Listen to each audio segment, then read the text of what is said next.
Hello, I am Mayank. मैं outlook के लिए रिपोर्टर हूँ। आज हमारे साथ बात करने के लिए हैं नीतू सिंह, जो अवार्ड विनिंग जर्नलिस्ट हैं और यूपी चुनाव पिछले दिनों से कवर कर रही हैं।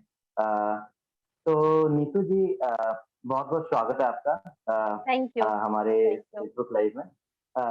तो मैं ये जानना चाह रहा था कि ये कहा गया कि यूपी चुनाव में इस बार महिलाओं ने बीजेपी को वोट किया, जबकि एंटी इनकम्बेंसी थी कुछ हद तक। तो महिलाओं को किस तरीके से बीजेपी ने मोबिलाइज किया, अगर हम इस बात को माने कि महिलाओं ने बीजेपी को वोट किया?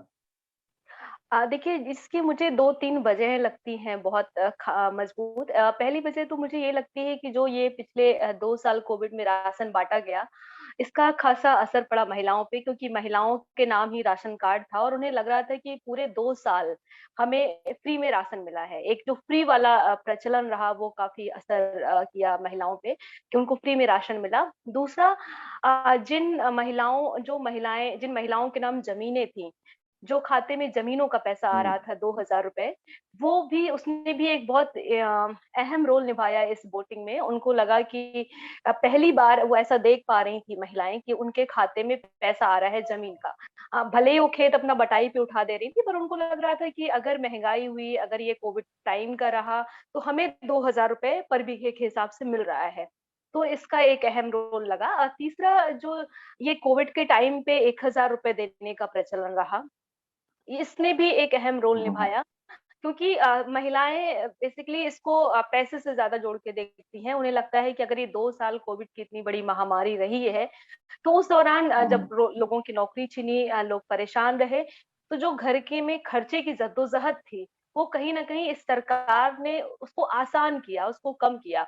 ये मुझे 2-3 वजहें लगती हैं कि वोट इस तरफ ज़्यादा झुका है। ये जनरली कहा जाता है कि बीजेपी का वोट वेट जो है वो अर्बन सेंटर्स हैं।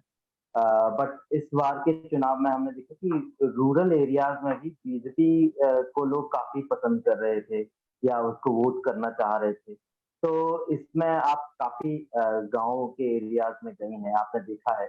तो मोटा मोटी क्या रीजन रहा, जो आप मानती हैं कि बीजेपी की तरफ लोग अ, थे?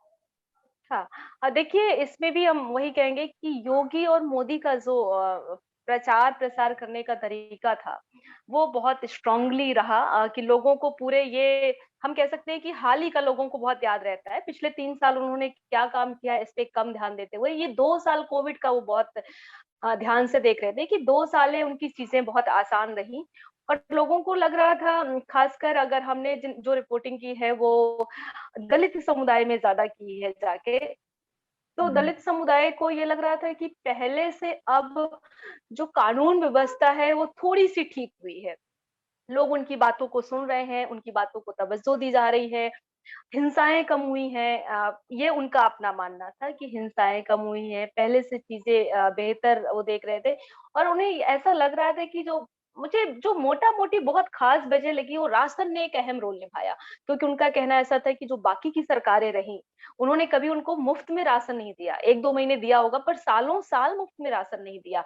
वो कोविड को इससे बहुत कम कनेक्ट करके देखते हैं शायद, उनको लगता है कि ये फ्री में राशन देने की जो कहानी है, तो ये इसने एक बहुत जोरदार वार किया है महिलाओं पे।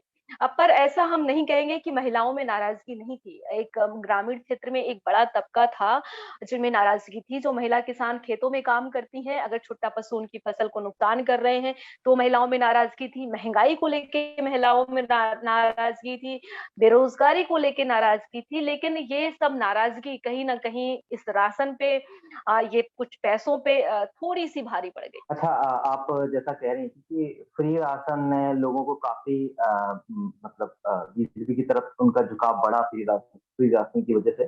तो मैं एक एक बात जानना चाह रहा था कि बीएसपी, जो बहुजन समाज पार्टी है, जिसके पास जाटा वोट मोस्टली उनके पास जाते हैं। तो मैं ये जानना चाह रहा था कि नॉन जाटा वोट जो बीजेपी की तरफ सिर्फ जो कहा जा रहा है हुए हैं, वो उसमें राशन का होना देना एक रीज़न है कि और भी कई मुद्दे रहे जो इस शिफ्ट में मतलब कारगर थे?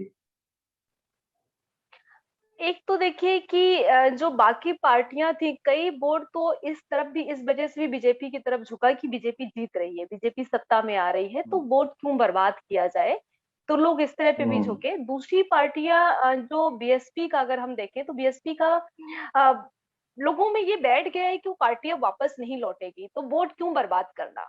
उनको लग रहा है कि अगर हम बीजेपी को दे रहे हैं, और जो बीजेपी का गांवों में लीडरशिप रहा, जो लोगों की मानसिकता को चेंज करने का तरीका रहा, वो बहुत स्ट्रांगली रहा। मैं अभी कहाँ पे सोनभद्र रिपोर्टिंग करने गई थी, एक महिलाएं थी, महिलाएं कुछ महिलाओं से बात कर रही थी, दलित महिलाएं थी। तो उनको बिल्कुल क्लियर था कि हम किसी को भी वोट देंगे, पर हमारा वोट बीएसपी में माना जाएगा। लेकिन वो खुल के नहीं बोल रही, तो उन्होंने कहा कि आप जानती नहीं है, बीजेपी के लोग हमारे घर आए दिन आते जाते रहते हैं, और मतलब हमें बीजेपी को ही देना है, उनके हिसाब से हमको बीजेपी को ही देना है। तो गाँव में ये थोड़ा हमने दबाव भी देखा कि एक लहर सी थी कि नहीं, बीजेपी ही जीत रही है, मोदी आएंगे तो कुछ और बेहतर होगा। अभी राशन मिल रहा है, आगे आने वाले दिनों में नौकरियां मिलेंगी, क्योंकि अभी तो बदलाव हो रहा है ना धीरे धीरे, तो उनको लग रहा था कुछ और चीजें बेहतर होंगी।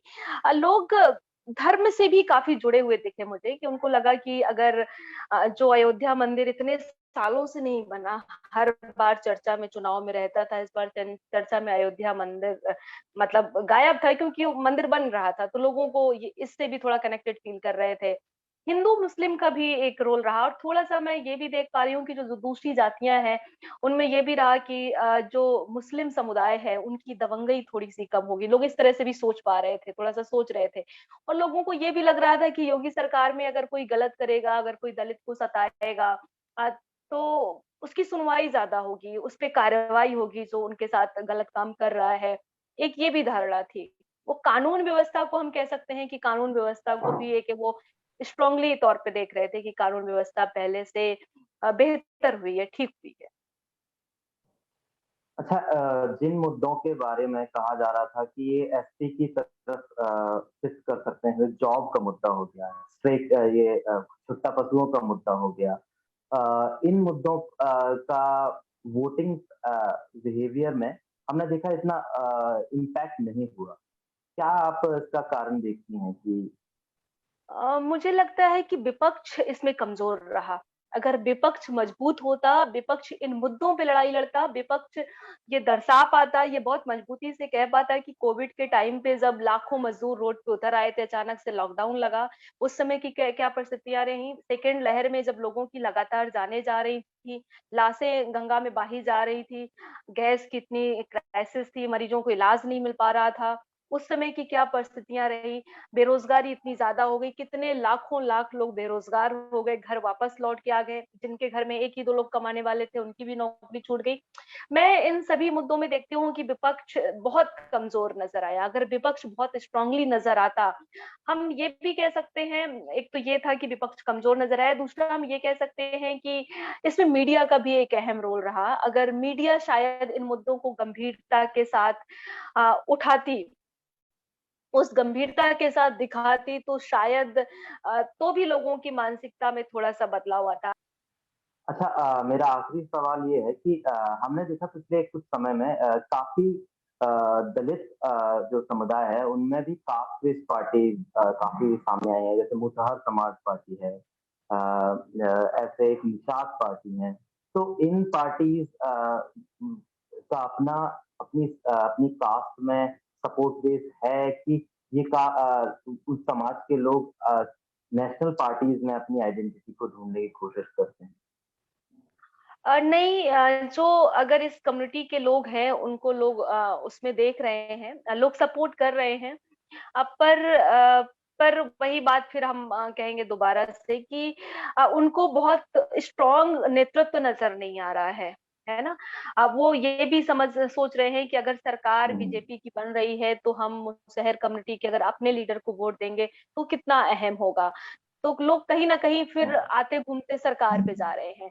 और लास्ट टाइम पे जो हम कह रहे थे कि ये पैसे बँटने का खेल भी काफ़ी ज़्यादा हुआ ग्राउंड पे। हमने अपनी रिपोर्टिंग के दौरान भी ये महसूस किया कि भाई अब जिसका नमक खाया है उसको तो देना ही पड़ेगा। चलिए बहुत-बहुत शुक्रिया, आपसे बात करके काफ़ी अच्छा लगा। Thank you.